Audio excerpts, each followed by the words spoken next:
అజారుద్దీన్కు మంత్రి పదవి పోయే గండం తప్పినట్లేనా? గవర్నర్ కోట ఎమ్మెల్సీ పోస్ట్ తేలేలా లేకపోవడంతో స్థానిక సంస్థల ఎమ్మెల్సీ పోటీకి అజారుద్దీన్ సిద్ధం చేస్తున్నారా? అజారుద్దీన్ అదృష్టవంతుడని పార్టీ నేతలు ఎందుకంటున్నారు? Watch the story. తెలంగాణ రాష్ట్ర మంత్రిగా అజారుద్దీన్ ప్రమాణ స్వీకారం చేసి 2 నెలలు దాటింది. అజారుద్దీన్ ఏ చట్టసభలోనూ సభ్యుడిగా లేకపోవడంతో నిబంధనల మేరకు 6 నెలల్లోపు ఏదో ఒక చట్టసభలో సభ్యుడిగా ఉండాలి.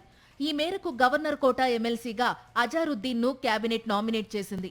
అయితే గతంలో దాసోజు శ్రవణ్ వేసిన కేసు సుప్రీంకోర్టులో కొనసాగుతుండటంతో అది తేలే వరకు గవర్నర్ కోటాలో అజారుద్దీన్ ఎమ్మెల్సీ అయ్యేలా లేడు. దీంతో అజారుద్దీన్ మంత్రి పదవి ఊడేలా ఉందనే చర్చ జోరుగా సాగుతోంది. అజారుద్దీన్ మంత్రి పదవి డోలాయమానంలో పడిందనే చర్చ జరుగుతున్న నేపథ్యంలో ఆయనకు మరో ఆప్షన్ లభించింది. నిజామాబాద్ స్థానిక సంస్థల ఎమ్మెల్సీగా ఉన్న కవిత రాజీనామా చేయడంతో ఆ స్థానం ఖాళీ అయింది. అయితే ఈ స్థానిక సంస్థల ఎన్నికలో ఎంపీటీసీ, జెడ్పీటీసీలతో పాటు మున్సిపల్ కౌన్సిలర్లు, కార్పొరేటర్లకు ఓటు హక్కు ఉంటుంది. పరిషత్, మున్సిపల్ ఎన్నికలు జరగని కారణంగా ఎంపీటీసీ, జెడ్పీటీసీ, కౌన్సిలర్లు లేరు. దీంతో ఈ రెండింటిలో ఏదో ఒక ఎన్నిక జరిగిన తర్వాతే ఎమ్మెల్సీ ఎన్నిక సాధ్యమవుతుంది. ఈ నెల చివరలో మున్సిపల్ ఎన్నికలకు వెళ్లాలని ప్రభుత్వం ఇప్పటికే డిసైడ్ అయ్యింది. మున్సిపల్ ఎన్నికలు కంప్లీట్ అవగానే మున్సిపల్ కౌన్సిలర్లు, కార్పొరేటర్తో కలిపి స్థానిక సంస్థల బైపోలు వస్తుందని హస్తం పార్టీ భావిస్తుంది. అయితే ఈ స్థానం నుంచి అజారుద్దీన్ ను దింపేందుకు హస్తం పెద్దలు ప్లాన్ చేస్తున్నారట. ఖాళీ అయిన నిజామాబాద్ ఎమ్మెల్సీ స్థానానికి మరో 2 సంవత్సరాల పదవీ కాలం ఉంది. ఈ స్థానం నుంచి అజారుద్దీన్ ను గెలిపించుకుంటే 2028 వరకు ఢోకా ఉండదని హస్తం పార్టీ భావిస్తుందట.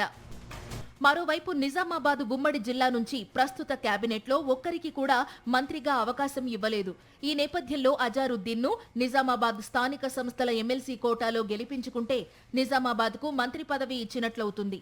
ఇంకోవైపు అజారుద్దీన్ మంత్రి పదవికి ఢోకా ఉండదని ఎత్తుగడ వేశారట పీసీసీ పెద్దలు. దీంతో ఒకే దెబ్బకు 2 పిట్టలు అన్నట్లుగా అటు అజారుద్దీన్ సేఫ్, ఇటు జిల్లా ఈక్వేషన్ వర్కౌట్ అంటున్నారు పార్టీ నేతలు. ఏదేమైనా అజారుద్దీన్ అదృష్టవంతుడు. అసెంబ్లీ ఎన్నికల్లో ఓడిపోయినా మంత్రయ్యాడు. గవర్నర్ కోట ఎమ్మెల్సీ తేలకపోయినా ఇప్పుడు స్థానిక సంస్థల ఎమ్మెల్సీగా అవకాశం వస్తోందనే చర్చ జరుగుతోంది. దీంతో అదృష్టం అంటే అజారుద్దీన్దే అంటున్నారు గాంధీ భవన్ వర్గాలు.